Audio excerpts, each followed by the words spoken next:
Hey guys, and welcome to day 2 of our transformation series, 28 days. And we're praying for you all, and we're specifically praying for those who have signed up by name. And I'm hoping that's a real encouragement for you. Today, we're going to be keeping our action steps the same as what we did for yesterday, but we're also going to be doing a bit of dreaming with God. Don't worry, we're not going to add something new every day and end up with 30 things to do daily by the end of the month. All right, that's just not going to happen.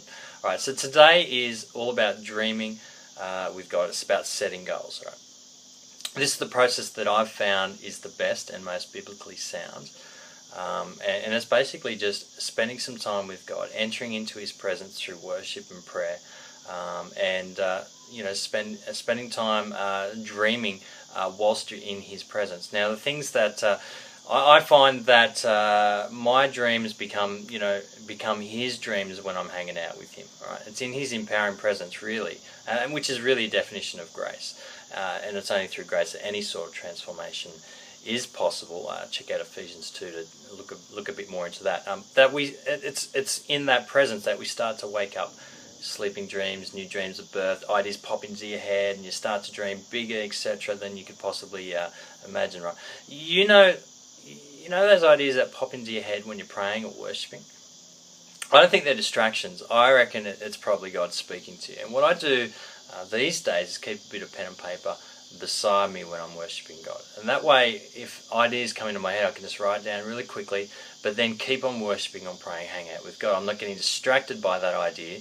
I'm writing down that idea. I can come back to that idea later and start thinking about, okay, what do I need to do for that? All right. Once you've done a bit of dreaming with God, it's time to try and start turning those dreams into reality. And this is where we're going to be looking at dreamlining, prophetically declaring the promises, and things like habits. That's also going to come into it as well. Today we're just looking at dreamlining, and really it's just putting a timeline to our dreams and trying to break them down into actionable steps. Now, this may or may not be easy, especially when many of our dreams that God births are impossible without Him.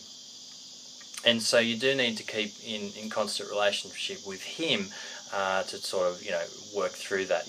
Looking at the story of Abraham, Isaac, and Ishmael, that story perfectly illustrates that. That's in Genesis. You can go check that out if you want.